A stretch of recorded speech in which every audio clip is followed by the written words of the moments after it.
All right, so let's listen to this piece a little bit from the beginning and talk about some details.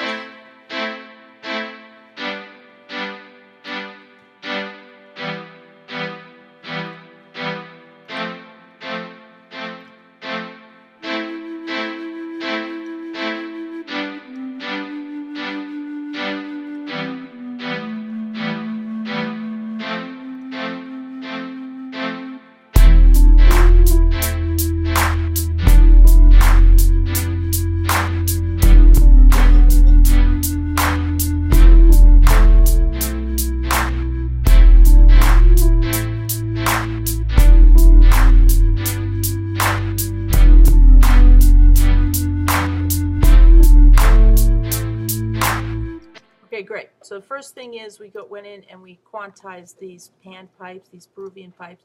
We're going to come up here and look at the strings. And we want to quantize the strings. So the idea is to align it to something. So you want them to hit on every beat, which means we're going to quantize to a quarter note. Always choose the largest common denominator. Now the other thing with the string part is that there's an unevenness in volume from each chord to the next chord, or even within a measure. Okay, the harmonic rhythm of this piece, that means the harmonies are changing every 4 beats. But do you want to maintain the same kind of volume inside of each measure? That's a matter of personal taste and choice. So let's first start with making everything even, and then you can change the accentuation from beat to beat or even note to note.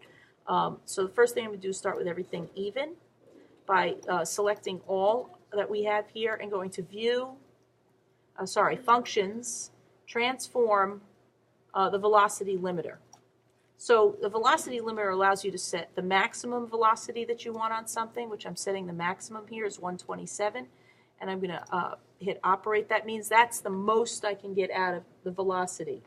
Okay, then I'm going to change the minimum velocity. I'm also going to change it to 127. That means the minimum and the maximum is set at 127, which means they're all going to change to 127, which they did. Now, I don't necessarily think that it should all be at 127.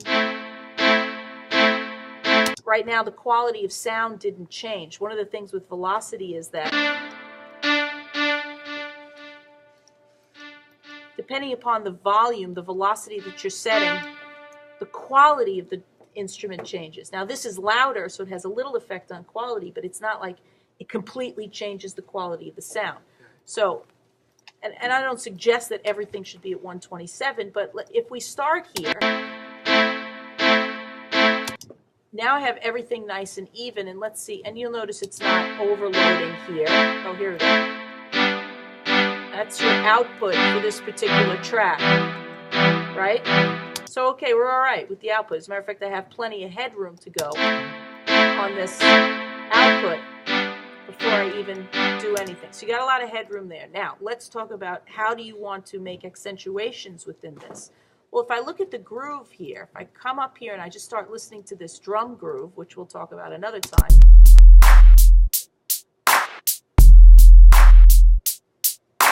the drum groove implies to me that you want to have a little bit more stress and weight happening on the downbeat to help out with the big drum. Boom bass drum. Exactly right. So what can I do here? I'm going to select all, and I'm going to use my velocity tool. It's selected as a secondary tool. So I hold the command key down, and I simply grab one of them, and I'm going to drop it down a little bit. Great. So now they're all 109 because we had set them previously. Now I'm going to select by clicking and holding and what's called rubber band selecting, and I'll hold the shift key, and it'll help me select multiple items. And what are the items I'm selecting? Right on the downbeats. Now, if I hold the command key again, I can zonk these guys back up to 127. And all of a sudden, now I have accentuation, accents on the downbeat. So this is what it sounds like by itself.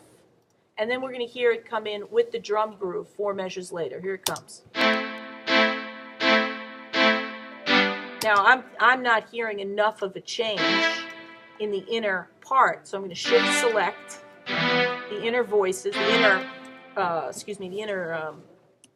chords, and I'm going to bring it down even more, and let's see how this sounds.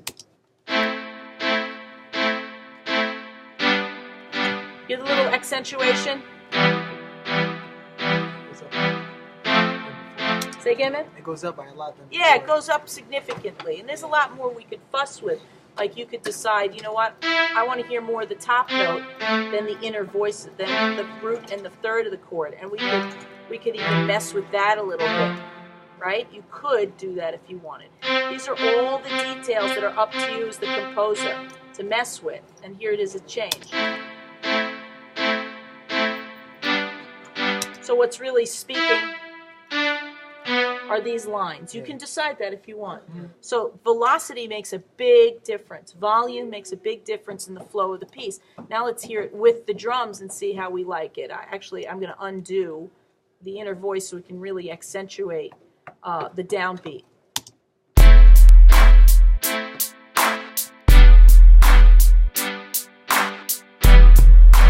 Okay, and there's a lot we have to do with the drums to really fix it. They're all in one voice. We don't like that. That's a no-no. Okay, so we have to separate them out.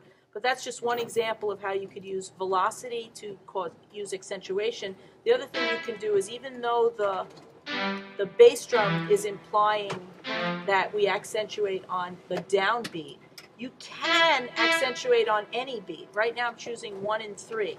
And the idea is to give me more of a feel of cut time, more of a feel on the third beat. It's going to help me move the piece forward. Let's see if it works. It may not work. Oh, let's start over here so we can get the bass drum involved eventually.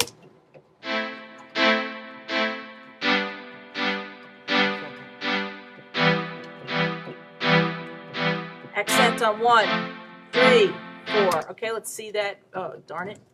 Made a boo-boo. Get back there. Right? So that's the accentuation there. Now let's hear it with the bass drum, see what it sounds like on 1 and 3.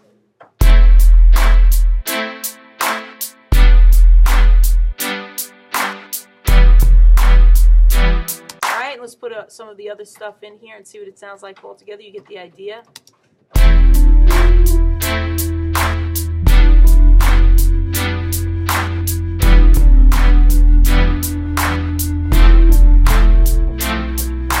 Okay, there's some other mixing issues, but basically that's the way we can use velocity and accentuation to help move the piece forward.